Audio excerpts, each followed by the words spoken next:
బెల్లంపల్లి మున్సిపాలిటీలో శానిటేషన్ వాహనాల కొనుగోలులో భారీ కుంభకోణం జరుగుతున్నట్లు కౌన్సిలర్లు వెల్లడించారు. శానిటైజేషన్ వాహనాల కొనుగోలు మెయింటెనెన్స్లో భారీ కుంభకోణం జరుగుతున్నట్లు వెల్లడించారు. పాత వాహనాలకి మరమ్మతులు చేసి కొత్తగా కొనుగోలు చేస్తున్నట్లు చిత్రీకరిస్తున్నారని అన్నారు. కొన్ని రోజుల క్రితం బెల్లంపల్లి మున్సిపాలిటీ శానిటేషన్ పనుల కోసం 37 లక్షల వ్యయంతో కొత్త జేసీబీ కొనుగోలు చేసి ఎమ్మెల్యే చేతుల మీదుగా ప్రారంభించి ఇంతవరకు ఏ ఒక్క వార్డులో పనులు చేపట్టలేదని అన్నారు. హరితహారం పేరుతో మున్సిపాలిటీ ఖజానా ఖాళీ చేశారని, మొక్కలను సంరక్షించడంలో విఫలమయ్యారని అన్నారు. అన్ని వార్డులకు సమానంగా బోర్లు వేయాల్సిన బాధ్యత మున్సిపల్ అధికారులపై ఉందని అన్నారు. బెల్లంపల్లి పట్టణంలోని వార్డుల్లో నుంచి చెత్త సేకరించే 28 వాహనాలకు సిబ్బంది లేక షెడ్డుకే పరిమితమయ్యాయని అన్నారు. కూరగాయల మార్కెట్ భవన నిర్మాణం ఇంకా పూర్తి కాలేదని, బెల్లంపల్లి మున్సిపాలిటీలో అనేక సమస్యలు నెలకొని ఉన్నాయని, మున్సిపాలిటీలో జరుగుతున్న భారీ వాహనాల కుంభకోణంపై ఆర్డీ కలెక్టర్, సీడీఎంఏలకు లిఖితపూర్వకంగా ఫిర్యాదు చేయబోతున్నామని తెలిపారు.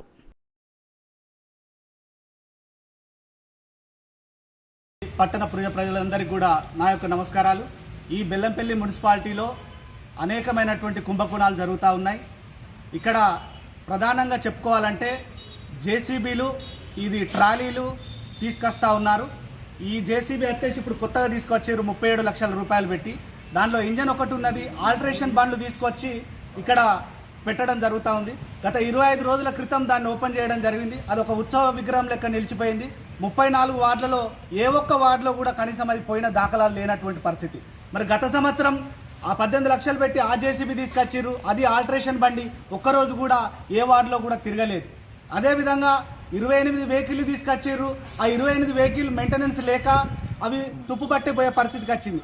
ఇలా బెల్లంపల్లిలో ఉన్నటువంటి రైల్వే స్టేషన్ పెట్రోల్ బంక్ కానీ, ఇటు కాల్టెక్స్ పెట్రోల్ బంకులో పెట్రోల్ పోయించకుండా వీళ్ళు గురిజాలకు పోయి పెట్రోల్ పోసుకొని వస్తారు. అంటే అర్థం ఏంటిది? దీంట్లో కొన్ని బండ్లకు డీజిల్ పోయడం, మిగిలిన బండ్ల పైసలు స్వాహా చేయడం. దీనిపైన ఈ వెహికల్లలో భారీ కుంభకోణం జరుగుతూ ఉంది. కాబట్టి దీనిపైన మేము కౌన్సిలర్స్ అందరం కలిసి ఆర్డీ గారికి మరియు సీడీఎంఏ గారికి, జిల్లా కలెక్టర్ గారికి ఫిర్యాదు చేస్తూ ఉన్నాం. వీటిపైన వెంటనే సమగ్రమైన విచారణ జరిపించి, ఈ విజిలెన్స్ ద్వారా కానీ ఆడిట్ ద్వారా విజిలెన్స్ విచారణ జరిపించి, ఏదైతే పేద ప్రజలు ఇలా ఇంటి పన్నుల వసూళ్ల కోసం అధికారులు ఇళ్ల మీదకు వెళ్తూ ఉన్నారు, మరి వాళ్ళు కట్టే పైసలను ఈ రకంగా దుర్వినియోగానికి పాల్పడి వాళ్ళ సొంత ఖాతాల్లో వేసుకోవడం ఎంతవరకు సమంజసమని చెప్పి నేను అడుగుతా ఉన్నాను. ఇలా బెల్లంపల్లి పట్టణానికి అనేక రూపంలో ఫండ్స్ వచ్చినాయి. ప్రతి ఫండ్ కూడా పక్కదారి పట్టినటువంటి సందర్భం. ఇలా కూరగాయల మార్కెట్ 7 కోట్లతోటి శాంక్షన్ చేసి 4 సంవత్సరాలు అవుతుంది. ఇలా అక్కడ కూరగాయలు అమ్ముకునే మా అక్కలు రోడ్ల మీదకి వచ్చే పరిస్థితి అయింది. ఇలా ఎన్నో బిల్డింగులు కట్టుకున్నారు సొంతంగా, కానీ ఆ కూరగాయల బిల్డింగ్ అయ్యే పరిస్థితి లేదు. అంటే ఇక్కడ ఉన్నటువంటి అధికారులు కమిషన్ల కోసం ఆ నాయకులతోటి లోపాయికారి ఒప్పందాలు చేసుకొని వాళ్ళు స్వార్థ ప్రయోజనానికి వాడుకోవడం వల్లనే ప్రజలకు అది అందుబాటులోకి రావడం లేదనేది ప్రధానమైనటువంటి అంశం. ఈ రకంగా అనేక అంశాలల్లో దారి దోపిడీ అనేది జరిగింది. ఇలా పట్టణ ప్రగతి పేరు మీద కూడా కొన్ని కోట్ల రూపాయల నష్టం ఇక్కడ కూడా జరిగింది. మరి గతంలో ఎమ్మెల్యేల బర్త్డేలని, మంత్రుల బర్త్డేలు అని చెప్పి అనేక చెట్లు పెట్టి ఎక్కడ కూడా ఏ చెట్టు మొలిచినటువంటి సందర్భం లేదు. అదునుగా తీసుకున్నటువంటి ఆనాడు హరితహారంలో ఉన్నటువంటి అధికారులు కొన్ని చిన్న చిన్న మొక్కలను తీసుకువచ్చి పెద్ద మొత్తంలో డబ్బులు తీసుకున్నటువంటి సందర్భాలను మనందరం చూస్తున్నాం. కాబట్టి మేము ప్రజలందరికీ వివరిస్తూ ఉన్నాం. ఆ చెత్త క్లీనింగ్ చేసే మిషన్ ఒకటి గత సంవత్సరం తెచ్చారు. ఏది కూడా వార్డులలో ఉన్నటువంటి ప్రజలకు ఏ ఒక్కటి కూడా కనబడలేదు.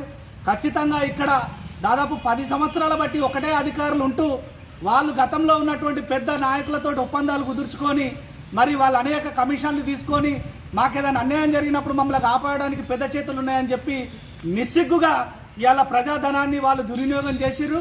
ఇది కోట్ల కుంభకోణం. దయచేసి దీనిపైన పూర్తి విచారణ జరిపించాలని మా కౌన్సిలర్ల పక్షాన నేను డిమాండ్ చేస్తా ఉన్నాను. ఈరోజు బెల్లంపల్లి పట్టణంలో పాత మున్సిపాలిటీ అందు ఉన్నటువంటి వెహికల్స్, అది ఒక జేసీబీ 35 లక్షల రూపాయలు పెట్టి తేవడం జరిగింది. ఆ జేసీబీని తీసుకొచ్చి ఇక్కడ పెట్టిళ్ళు. అది అసలు ఎక్కడ కూడా ఏ వార్డులో కూడా తిరిగినటువంటి దాఖలు లేవు. కమిషన్ల కొరకు మాత్రమే తీసుకొచ్చి పెట్టడం జరిగింది. అది కౌన్సిల్ కూడా అసలు ఇంటిమేషన్ లేదు. గౌరవ ఎమ్మెల్యే గారు దాన్ని ఓపెన్ చేయడం జరిగింది. గౌరవ ఎమ్మెల్యే గారు దృష్టి కూడా తీసుకోబోతాను. ఎమ్మెల్యే గారు మీరు ఒకసారి దీన్ని పరిశీలించండి. ఇక్కడ ఉన్న వెహికల్స్ అన్నీ, ప్రతి ఒక్క వెహికల్స్ కూడా ఇందులో అసలు కొత్త వెహికల్ అనేది లేదు. కొత్త వెహికల్ అని చెప్పేసి పాత వెహికల్కే పెయింట్ వేయించి పట్టుకొచ్చి పెట్టడం జరిగింది. దానికి సంబంధించినటువంటి ఏదైతే ఉందో మీరు మీ దృష్టికి తీసుకొస్తానో మీరు విజిలెన్స్ కానీ ఆర్డీ కానీ కలెక్టర్ కానీ మేము కలెక్టర్ కానీ రిపోర్ట్ చేయబోతున్నాము.